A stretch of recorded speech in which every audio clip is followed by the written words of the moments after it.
अगर आप US treaty country से बिलोंग करते हो और यूएसए का E2 ट्रीटी इन्वेस्टर वीज़ा परसू करने के लिए आप अपने एक अच्छे qualifying profitable affordable economical and qualifying business की सर्च में हो या आप बिजनेस के बारे में आपकी कोई कंफ्यूजन्स हैं और you are in the middle of the process के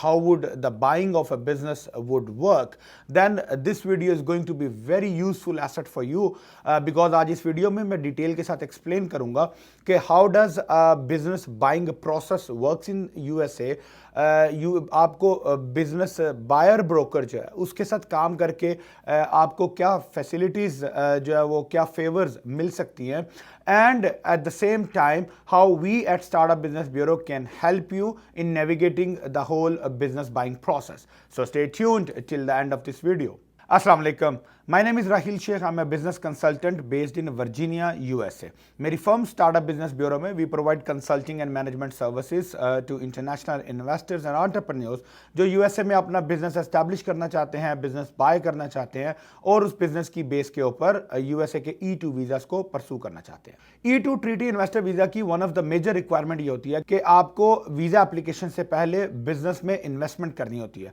अब बिजनेस इन्वेस्टमेंट्स के आपके पास मल्टीपल ऑप्शंस होते हैं। आप कोई बिजनेस स्टार्ट कर सकते हो, आप किसी एग्जिस्टिंग बिजनेस को परचेज कर सकते हो, आप किसी एग्जिस्टिंग रनिंग एस्टैब्लिश बिजनेस में इन्वेस्टमेंट्स कर सकते हो यानी उसके शेयर्स परचेज कर सकते हो, या आप कोई फ्रेंचाइज परचेज कर सकते हो। अब इनमें से जो स्टार्टिंग ऑफ द बिजनेस का जो प्रोसीजर है वो बड़ा सिंपल और स्ट्रेट फॉरवर्ड होता है because it all depends on you कि आपका कितना बजट है, आपने किस इंडस्ट्री में बिजनेस स्टार्ट करना है, किस तरह का बिजनेस बिल्ड करना है, and you can actually build the whole infrastructure as per your requirement and preferences. But as compare to starting a brand new business, अगर आप कोई रनिंग एस्टैब्लिश बिजनेस परचेज करना चाहते हैं तो आपको बहुत सारी लिमिटेशंस और चैलेंजेस आते हैं क्योंकि एक रनिंग बिजनेस एक एस्टैब्लिश बिजनेस है that is subject to availability in the market और वो आपके सर्टन क्राइटेरियाज जो आपके हैं उनको पूरे करना चाहिए, आपकी रिक्वायरमेंट्स के मुताबिक होना चाहिए। इसके लिए आपको बहुत सी एक्सटर्नल हेल्प की ज़रूरत है। तो सबसे पहले हम बिजनेस बाइंग का जो प्रोसेस है वो समझ लेते हैं और इसमें जो पार्टीज इन्वॉल्व होती हैं वो समझ लेते हैं। अब generally speaking as a standard practice business buying का जो प्रोसेस है इसमें सबसे important of course seller of the business जो कि बिजनेस का ऑनर या ऑनर्स रिप्रेजेंटेटिव है जो बिजनेस मार्केट में सेल करना चाह रहा है। अब more likely than not the seller of the business is always represented by the seller's broker. एक बिजनेस ब्रोकर होता है जो कि सेलर का रिप्रेजेंटेटिव होता है, सेलर का ऑथराइज रिप्रेजेंटेटिव के तौर पे वो उसके बिजनेस को मार्केट करता है। बिजनेस ब्रोकरेज रेगुलेशंस जो है वो in the entire country it varies from state to state. Every state has its own regulations which means कि कुछ स्टेट्स में जो सेलर ब्रोकर है it has to be a registered real estate agent ताकि वो based on that only he can become a seller's broker, और बहुत सारी स्टेट्स में he does not have to be a real estate agent, तो वो as a business consultant और business broker normally अपनी प्रैक्टिस जो है इंडिविजुअली कर सकता है। अब ये बात आपके लिए समझना इसलिए जरूरी है कि अगर वो रजिस्टर्ड एजेंट है जो कि रियल एस्टेट एजेंट या रियल एस्टेट कंसल्टेंट के तौर पे काम कर रहा है, then he has a certain regulations to follow जो कि स्टेट रूल्स एंड रेगुलेशंस होंगे जो कि real estate transactions money and investment transaction से रिलेटेड होते हैं। He is more obligated towards following the state regulations. Of course as an individual also there are state regulations which he need to follow, but अगर वो as long as registered real estate agent नहीं है then it's more of his own rules and regulations also. Of course it should be in line with the state law, but end of the day it would be under his own individual standard operating procedures. तो आपको ये जानना बड़ा important होता है कि आपका जो सेलर ब्रोकर है वो किस कैपेसिटी में काम कर रहा है। अच्छा, वन इंपॉर्टेंट फैक्टर वो ये है कि seller broker is not compensated from the buyer or investor of the business. More oftenly seller brokers की जो compensation होती है, जो फीस होती है या brokerage फीस होती है वो seller of the business की तरफ से उसको दी जाती है, which means he is more loyal, more obligated towards the seller than the buyer of a business. Of course there are certain fiduciary duties of the state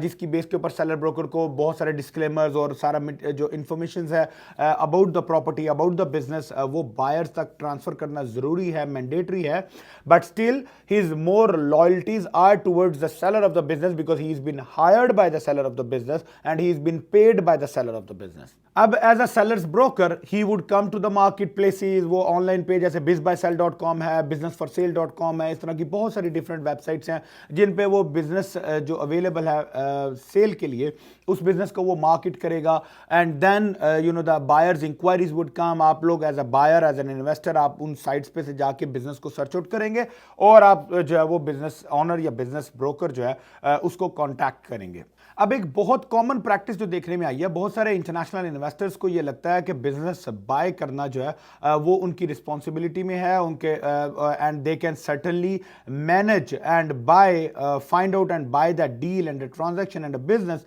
while sitting abroad, जबकि practically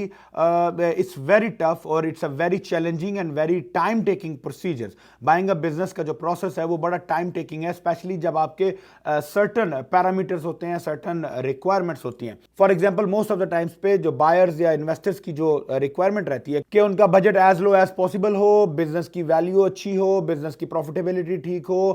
business के growth chances हो लेकिन उसकी price कम हो और certain areas में हो, certain you know counties में हो या स्टेट्स में हो, तो इस तरह और सर्टन इंडस्ट्रीज में हो फॉर श्योर। तो इसकी वजह से बहुत सारी लिमिटेड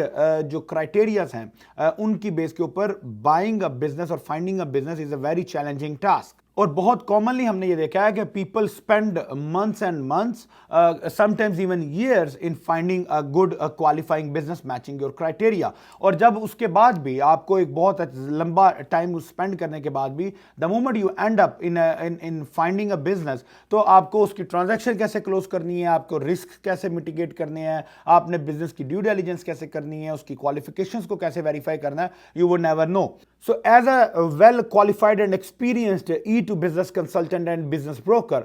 हमारी कोशिश ये होती है कि ऑल दोज इन्वेस्टर्स जो हमारे साथ काम करते हैं, जो हमारे साथ यू नो पैनल पे आके where we help them in finding and evaluating the business, so what they get is कि उनको इस पूरा बिजनेस बाइंग का जो प्रोसेस है, इस पूरे प्रोसेस के स्टेप बाय स्टेप नेविगेशन के साथ हम उनके साथ चलते हैं and we not only help them in finding the qualified business but also business find करने के बाद उस बिजनेस को इवैल्यूएट करना, उस बिजनेस की ड्यू डिलिजेंस करनी, मेक श्योर करना कि वो बिजनेस आपकी बजट और इन्वेस्टमेंट रिक्वायरमेंट्स को पूरा कर रहा है, आपके फ्यूचर ऑब्जेक्टिव्स को पूरा कर रहा है और इसके साथ साथ E2 की जो रेगुलेशंस हैं उनको भी पूरा कर रहा है। तो since we understand the two important things जो कि इस पूरे प्रोसेस में एज एन इंटरनेशनल इन्वेस्टर आपके लिए बहुत जरूरी हैं, दो इंपॉर्टेंट थिंग्स वो ये हैं कि one, we understand the E2 requirements and E2 obligations, जिसका मतलब ये हुआ कि not every single business available in the market is an E2 qualifying business. So because we understand the E2 regulations, E2 obligations, E2 requirements, so we make sure that once we find the business, it should be in line and in lieu of E2 requirements. And the second most important is because we work with international investors, E2 investors are alien investors, so we understand your limitations, we understand your requirements, और हमें आपके जो hazards हैं जो इस पूरे process में आते हैं। For example, you are sitting overseas, you are not here to take over the lease, you are not here to sign the physically sign the lease papers, not physically possible to sign the sale purchase agreement, SPA agreements, you do not probably or necessarily understand the legal parameters, आपको legal licensing में business में क्या challenges आ सकते हैं, lease take over करने में क्या challenges आ सकते हैं, E2 requirements के लिए आपके क्या challenges आ सकते हैं, funds transfer में क्या challenge आ सकता है, बैंक अकाउंट ओपन करने में, लीगल एंटिटी जो आपकी LLC कंपनी होगी या जो भी आपकी कॉर्पोरेशन होगी उस बिजनेस को रेडी करने के लिए, बिजनेस को परचेज करने के लिए आपका एक लीगल स्ट्रक्चर जो है वो खड़ा होना चाहिए। इसके साथ साथ जो कंपनी के जो टैक्स डॉक्यूमेंट्स हैं, जो फाइनेंशियल डॉक्यूमेंट्स हैं, उनकी complete due diligence, complete evaluation, आपके जो ह्यूमन रिसोर्सेज है बिजनेस के उनको वेरीफाई करना, उनके पेरोल समरीज को मैनेज करना, वेरीफाई करना, बिजनेस ट्रांजैक्शन को क्लोज करना, sale handing over and taking over of the business जो है उसको एग्जीक्यूट करना। तो ये तमाम के तमाम जो चैलेंजेस हैं एज एन इंटरनेशनल इन्वेस्टर जो आपको फेस करने पड़ते हैं, so we are there to take care of those, we are there to support you and navigate you and guide you and assist you in all of those steps. So definitely when it comes to your biggest investment the decision or your biggest life changing decision कि आपने अपनी country से America में move होना है, एक business investments करनी है, एक हैवी अमाउंट ऑफ इन्वेस्टमेंट्स करनी है, तो rather than doing it all alone, you better need to consider working with a qualifying and professional business broker or a business consultant जो कि आपके बिहाफ पे आपके लिए तमाम सारे के सारा जो प्रोसेस है उसको नेविगेट कर सके और मेक श्योर करे कि आप एक वेल क्वालिफाइड जो बिजनेस है वो परचेज कर रहे हैं, जिसकी बेस के ऊपर आप ना सिर्फ E2 वीजा की सक्सेस को एंजॉय करेंगे बल्कि इसके साथ साथ फ्यूचर में लैंड होने के बाद, अमेरिका में आने के बाद आप अपने बिजनेस की जो एक अच्छी सक्सेस है उसको भी एंजॉय कर सकेंगे। सो यूएस वीजा से रिलेटेड, E2 वीजा से रिलेटेड या यूएस बिजनेस और बिजनेस इन्वेस्टमेंट से रिलेटेड आपके कोई क्वेश्चंस हो, कोई कंसर्न्स हो, तो feel free to reach out to me and my team would be happy to address all of your concerns. Thank you so much. अस्सलाम वालेकुम।